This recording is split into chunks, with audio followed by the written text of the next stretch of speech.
அந்த நரகம் எவ்வளவு பெரியதாக இருக்கும். அல்லாஹ் படைத்திருப்பதை கற்பனை கூட செய்து வைக்க முடியாது. சூரா காஃபில் அல்லாஹ் சொல்கிறான். இப்ப நீங்க சொல்லலாம், எப்படி இந்த ஹால்ல எத்தனை பேருங்க உட்கார முடியும் அப்படின்னு கேட்டா, ஒரு 1000 பேர் உட்கார முடியும் என்று சொல்றது ஒரு விதம். ஒரு 1000 பேர், அப்ப பெரிய ஹால். இந்த ஹால்ல எத்தனை பேருங்க, எத்தனை பேர் வந்தாலும் முடியுங்க அப்படின்னு ஒரு வார்த்தை இருக்கு. அப்ப என்ன அர்த்தம்? ஒரு பெரிய ஹால், ஒரு மைதானம் இருக்கு. இந்த மைதானத்தில் எத்தனை பேருங்க இருக்க முடியும்? ஒரு 50,000 பேர் வர முடியும் அப்படின்னு சொல்லக்கூடிய நாள் ஒரு பெரிய ஹால், ஓரளவுக்கு பெரிய ஹால். 50,000 பேர் அதை பிடிக்கும் என்று சொல்றதுக்கும் இந்த மைதானத்துல என்னங்க, எப்படிங்க, எத்தனை பேருங்க இந்த மைதானம் தாங்கும், எத்தனை பேர் வந்தாலும் இந்த மைதானம் தாங்கும் அப்படின்னு சொல்றதுக்கு வித்தியாசம் இருக்கா இல்லையா? சூரா காஃப்ல அல்லாஹ் சொல்றான், இந்த நரகவாசிகளினுடைய எண்ணிக்கையை பற்றி இமாம் புகாரி பதிவு செய்கிறார்கள். நாளைக்கு மறுமையில் ஆதம் அலைஹிஸ்ஸலாத்தை அல்லாஹ் அழைப்பானாம். ஆதமே, 1000 நபர்களில் 999 நபர்களை நரகத்தில் தூக்கி போடுவாயாக, உனது சந்ததிகளை. 1000 நபர்களில் ஒருவர் சொர்க்கத்திற்குரியவர். உலகம் படைக்கப்பட்டதிலிருந்து இன்று வரை யௌமில் கியாம நாள் வரை அல்லாஹ் பாதுகாக்கணும். அப்ப எத்தனை கோடி மக்கள், எத்தனை மில்லியன் மக்கள் அந்த நரகத்திற்குரியவர்களாக இருப்பார்கள். ஆதம் அலைஹிஸ்ஸலாம் அவருக்கு அல்லாஹ் கட்டளையிடுவான், உனது சந்ததிகளில் 1000 நபர்களில் 999 நபர்களை உனது கரத்தால் நரகத்தில் தூக்கி போடுவாயாக, ஒருவரை நீ சொர்க்கத்திற்குள் அனுப்பி வைப்பாயாக. எவ்வளவு பெரிய விசாலமானது. எல்லா நபர்களையும் அந்த நரகம் பெற்றுக்கொண்டு, எல்லா நபர்களையும் அந்த நரகம் வாங்கியதற்கு பிறகு அல்லாஹ் குர்ஆன்ல சூரா காஃப்ல சொல்றான், ஃபதகூலு ஹல் மின் மஸீத். அல்லாஹ்விடத்தில் அந்த நரகம் பேசுமா, ஹல் மின் மஸீத், யா அல்லாஹ் இன்னும் இருக்குகிறதா, யா அல்லாஹ் இன்னும் இருக்குகிறதா, எனக்கு பத்தல்ல, இன்னும் ஏதாச்சும் இருக்கா? அல்லாஹ் போட்டுக்கொண்டே இருப்பான். ஃபதகூலு ஹல் மின் மஸீத், நரகம் கேட்கும், இன்னும் இருக்குகிறதா, இன்னும் இருக்குகிறதா யா அல்லாஹ், இன்னும் இருக்குகிறதா யா அல்லாஹ் என்று கேட்டுக்கொண்டே இருக்கும். ஒரு கட்டத்தில் ஆள் இல்லாத பொழுதும் அது கேட்கும், ஃபதகூலு ஹல் மின் மஸீத், யா அல்லாஹ் இன்னும் இருக்குகிறதா, யா அல்லாஹ் இன்னும் இருக்குகிறதா, இன்னும் இந்த என் மீது சுமப்பவர்கள், என் மீது விழுபவர்கள் யாராவது இருக்குகிறார்களா? அல்லாஹ் ரப்புல் ஆலமீன் இமாம் குர்ஆனிலும் அல்லாஹ் சொல்கிறான், இமாம் புகாரியும் பதிவு செய்கிறார்கள், அல்லாஹ் தனது காலை அந்த நரகத்தின் மீது வைத்து அழுத்த ஆரம்பித்தவுடன், வ இஸ்ஸதி வ ஜலாலி யா ரப், உன் கண்ணியத்தின் மீது ஆணை, உன் சிறப்பின் மீது ஆணை, கத்துன் அந்த நரகம் அப்படி நெருங்க ஆரம்பித்து விடும். போதும் யா அல்லாஹ், போதும் யா அல்லாஹ், இதற்கு மேல் என்னால் தாங்க முடியாது என்பதாக அந்த நரகம் கூறும் என்று சொன்னால், அந்த நரகத்தினுடைய விசாலம் எவ்வளவு பெரிய விசாலமானதாக இருக்கும். அல்லாஹ் அக்பர். யோசிக்க முடிகிறதா? பாவம் செய்ய வேண்டும், பாவத்தினுடைய விஷயங்கள் சாதாரணமாக, சின்ன சின்ன விஷயங்கள் எல்லாம், சிறிய சிறிய பாவங்கள் எல்லாம் சாதாரணமாக பேசிக் கொண்டிருக்கிறோம். ரசூலுல்லாஹி ஸல்லல்லாஹு அலைஹி வஸல்லம் எவ்வளவு சிறிய விஷயத்தை எல்லாம் பேசினார்கள் பாருங்கள். அல்லாஹ்வின் தூதர் கூறினார், இஸ்ரவேலர்களிலே ஒரு பெண் இருந்தால், ஒரு பூனையை கெட்டி போட்டிருந்தால், மிக சிறந்த சாலிஹான பெண்ணாக இருந்தால், மிக சிறந்த பெண்ணாக இருந்தால், நல்ல இபாதத்திற்குரியவளாக இருந்தால், அந்த பூனைக்கு அவள் உணவு கொடுக்காததினால் நான் அவளை நரகத்தில் பார்த்தேன் மிஅராஜின் பொழுது என்று சொன்னால், ஒரு பூனையினுடைய பசியை போக்காததற்கே இந்த உலகத்தில் அல்லாஹ் நரகத்தை கொடுத்தான் என்று சொன்னால், எமது நிலைமைகள் எல்லாம், ஒரு பூனையினுடைய உரிமையில் கை வைத்ததற்கே அல்லாஹ் இப்படிப்பட்ட நரகத்தை, சிறந்த மனிதனுக்கு அல்லாஹ் நரகத்தை கொடுத்தான் என்று சொன்னால், நாம் எத்தனை மனிதர்களினுடைய உள்ளங்களை காயப்படுத்தி இருப்போம், எத்தனை மனிதர்களினுடைய உடல்களை காயப்படுத்தி இருப்போம், எத்தனை மனிதர்களினுடைய உரிமைகளில் நாங்கள் கை வைத்திருப்போம். அல்லாஹ்வின் தூதர் இமாம் முஸ்லிம் பதிவு செய்தார், ஒரு மனிதனுக்கும் மரணத்திற்கும் ஒரு ஜான் மட்டும்தான் இருக்கும்.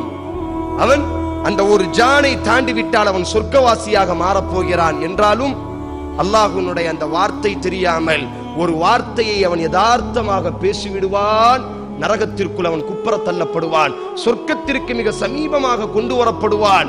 ஆனால் ஒரே ஒரு வார்த்தையை, அல்லாஹ்வுக்கு பிடிக்காத ஒரு வார்த்தையை, மரணிப்பதற்கு ஒரு ஜான் இருப்பதற்கு முன்னால் அவன் பேசிவிடுவான், அவன் நரகத்திற்குரியவன் என்று அல்லாஹ்வின் தூதர் கூறினார் என்று சொன்னால், நீங்கள் குர்ஆனை படித்து பார்த்தால், இப்ராஹிம் அலைஹிஸ்ஸலாம் அல்லாஹ்விடத்தில் சூரத்து ஷுஆரா, ரப்பி, எனது ரப்பே, வலா துஹ்ஸினி யௌம லா யுபஅஸூன், நாளைக்கு உனது அடியார்களை எழுப்பி நீ ஒன்று கூட்டக்கூடிய அந்த நாளில் என்னை நீ நரகவாசியாக கேவலப்படுத்தி விடாதே யா அல்லாஹ், எனது பாவங்களினால் என்னை நீ பிடித்து விடாதே யா அல்லாஹ்.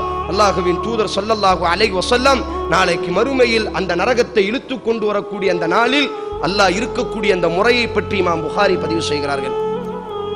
யார் நம்மெல்லாம் இன்றைக்கு உலகத்தில் எவ்வளவோ பாவம் செய்கிறோம், நான் உட்பட. நாளைக்கு அல்லாஹ் மன்னிக்க வேண்டும். ஆனால் நாளைக்கு மறுமையில் அல்லாஹ்வினுடைய சன்னிதானத்தில் நடைபெறக்கூடிய ஒரு சம்பவத்தை, இந்த நரகத்தை உணர்வதற்கு அல்லாஹ்வின் தூதர் சொன்னார்கள். நாளைக்கு மறுமையில் அல்லாஹ் ரப்புல் ஆலமீன் வஜாஅ ரப்புக வல் மலக்கு ஸஃபன் ஸஃபா, தனது வானவர்களோடு அணிவகுக்கக்கூடிய அந்த அணிவகுப்பின் அடிப்படையில் அல்லாஹ் அந்த விசாரணையினுடைய நீதிமன்றத்தில் அல்லாஹ் இறங்குவான். அல்லாஹ் குர்ஆனில் சொல்கிறான், வஜாஅ ரப்புக், நாளைக்கு மறுமையில் அல்லாஹ் வருவான். வல் மலாயிகத்து ஸஃபன் ஸஃபா, வானவர்களினுடைய அந்த அணிவகுப்பின் அடிப்படையில் அல்லாஹ் அந்த அர்ஷினுடைய இறைவன் அந்த விசாரணை நீதிமன்றத்திற்குள் இறங்க ஆரம்பிப்பான். அவன் இறங்க ஆரம்பித்தவுடன் இத ஸமாஉன் ஷக்கத், வானங்கள் இடிக்கப்படும். அல்லாஹ் குர்ஆனில் சொல்கிறான், முதல் வானம் இடிக்கப்படும், அந்த வானத்திலிருந்து வானவர்கள் மஹ்ஷரில் இறங்குவார்கள். இரண்டாவது வானம் இடிக்கப்படும், அந்த வானத்திலிருந்து வானவர்கள் மஹ்ஷரில் இறங்குவார்கள். இப்படி 7 வானங்கள் இடிக்கப்படும். அல்லாஹுவின் தூதர் ஸல்லல்லாஹு அலைஹி வஸல்லம் கூறினார்கள், எல்லா வானவர்களும் அந்த மஹ்ஷரில் இறங்குவார்கள். மனிதர்கள் சுற்றி நின்று கொள்வார்கள். மனிதர்களை சுற்றி அந்த வானவர்கள் பாதுகாப்பாக நின்று கொள்வார்கள். அல்லாஹுவை சுமக்கக்கூடிய அந்த அர்ஷினுடைய வானவர்களும் அல்லாஹுவை சுமந்தவர்களாக அந்த மஹ்ஷரினுடைய மைதானத்தில் இறங்க ஆரம்பித்து விடுவார்கள். இப்பொழுது வஜீஅ யௌமஇதின் பிஜஹன்னம், நரகம் அன்றைய தினத்தில் இழுத்துக் கொண்டு வரப்படும், சொர்க்கம் அன்றைய தினத்தில் இழுத்துக் கொண்டு வரப்படும். இந்த நிலைமைகள் எல்லாம் மாறியதற்கு பிறகு நாங்கள் பார்க்கக்கூடிய அந்த சூரியனை அல்லாஹ் எமது தலைக்கு மேலே, அதாவது சொல்லப்படும் 2 ரிவாயத்துகள், ஒன்று எமது தலைக்கு ஒரு ஜானுக்கு மேலே, மற்றொரு ரிவாயத்தில் நாங்கள் சுர்மா இடுவதற்காக வேண்டி ஒரு குச்சை நாங்கள் பயன்படுத்துகிறோமா இல்லையா, சுர்மாவினுடைய குச்சி, அந்த அளவிற்கு சமீபமாக அல்லாஹ் சூரியனை எமது தலைக்கு பக்கத்தில் கொண்டு வருவான். அல்லாஹுவின் தூதர் கூறினார், ஒவ்வொருவரும் அவரவர்களினுடைய பாவத்திற்கு தக்கவாறு தங்களினுடைய கழுத்தளவிற்கு இடுப்பளவிற்கு வேர்வைகளில் மூழ்கி கொண்டிருப்பார்கள். அந்த நேரத்தில் நாட்கள் கடந்து கொண்டே இருக்கும். அல்லாஹ் யாரோடையும் பேச மாட்டான். 1 நாட்கள், 2 நாட்கள், 1000 ஆண்டுகள், 2000 ஆண்டுகள் என்று ஆண்டுகள் கடந்து கொண்டே இருக்கும். அத்தனை நபிமார்களும் அத்தனை நபர்களும் அந்த மஹ்ஷரினுடைய மைதானத்தில் அப்படி அல்லாஹுவை பார்த்தவர்களாக, பார்வை தாழ்ந்த நிலையில், அல்லாஹ் குர்ஆனில் சொல்கிறான், பார்வைகளை தாழ்த்தியவர்களாக அந்த வேதனைகளிலேயே நின்று கொண்டிருப்பார்கள். பூமிகள் செம்புகளாக ஆக்கப்பட்டிருக்கும், சூரியன் தலைக்கு மேலே கொண்டு வரப்பட்டிருக்கும், வேர்வைகளில் நீச்சல் அடித்துக் கொண்டு ஒவ்வொரு மனிதர்களும் நமது நிலைமை என்னவாகும் என்று யோசித்துக் கொண்டிருப்பார்கள். அந்த நேரத்தில், ஒரு நேரத்தில் அல்லாஹ் மனிதர்களினுடைய உள்ளத்தில் ஒரு செய்தியை உதிக்க வைப்பான். அந்த செய்தி எதுவாக இருக்கும்?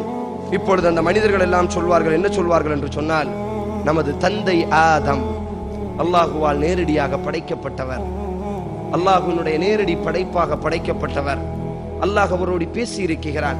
ஆதலால் அவரிடத்தில் நாம் செல்லலாம். அவர் அல்லாஹ்விடத்தில் முறையிட்டால் அல்லாஹ் நமக்கு ஒரு சுதந்திரத்தை ஏற்படுத்துவான்.